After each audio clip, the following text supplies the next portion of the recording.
নমস্কাৰ সদৌ অসমৰ দৰ্শকসকল, আজি 2026 চনৰ 30 জানুৱাৰী। আজি মই আমাৰ দোকানৰ পৰা বাতৰি ভিডিঅ' এটা বনাইছোঁ। তাৰ অৰ্থ হ'ল 10 বছৰ বা 20 বছৰ বা 30 বছৰৰ পাছত এই বাতৰি ভিডিঅ'টো চালে মোৰ মনত পৰিব যে মই ডেকা হৈ থকা সময়ত দোকানী আছিলোঁ।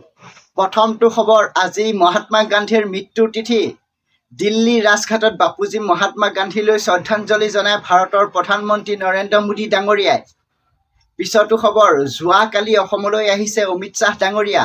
মানে যোৱা মাজনিশা ডিব্ৰুগড় বিমানবন্দৰত উপস্থিত হয় কেন্দ্ৰীয় গৃহমন্ত্ৰী অমিত শ্বাহ। মুখ্যমন্ত্ৰী হিমন্ত বিশ্ব শৰ্মাই ডিব্ৰুগড় বিমানবন্দৰত কেন্দ্ৰীয় গৃহমন্ত্ৰীগৰাকীক গামোচা পিন্ধাই আদৰণি জনায়।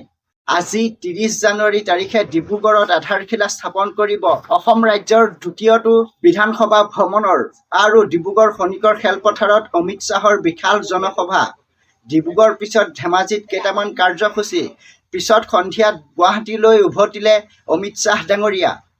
পিছতো খবৰ, AIUDFৰ কাৰ্যালয়ত বদৰুদ্দিন আজমলৰ মন্তব্য। AIUDFৰ অবিহনে 2026 চনত অসমত কোনো পধ্যেই কংগ্ৰেছে চৰকাৰ গঠন কৰিব নোৱাৰে।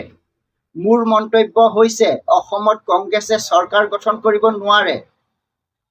পিছতো খবৰ, 2026 বৰ্ষৰ শ্ৰীমন্ত শংকৰদেৱ সংঘৰ অধিৱেশনলৈ মাজত কেইটামান দিন। শোণিতপুৰ জিলা জামুগুৰি হাটৰ ধলাই বিলত ফেব্ৰুৱাৰী 6, 7, 8 তাৰিখে অনুষ্ঠিত হ'ব 95 সংখ্যক শ্ৰীমন্ত শংকৰদেৱ সংঘৰ অধিৱেশন। পিছতো খবৰ, সোণ ৰূপৰ দামে ভংগ কৰিছে পুৰণি সময়ৰ অভিলেখ।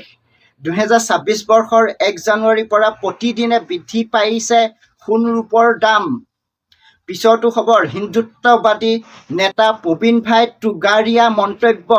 অসমৰ প্ৰতিজন যুৱক হ'ব লাগিব লাচিত বৰফুকন। লাচিত বৰফুকনৰ দৰে খেদক মিয়াবোৰক। বৰ্তমান সময়ত অসমত খিলঞ্জীয়াসকল ভয়ত থাকিলে নহ'ব। পিছতো খবৰ, অসমীয়া যুৱ মঞ্চৰ নেতাসকলৰ মন্তব্য। মুখ্যমন্ত্ৰীৰ হিমন্ত বিশ্ব শৰ্মাৰ ছিগনেল পাইছোঁ, এতিয়া আৰু ৰখাত নাই।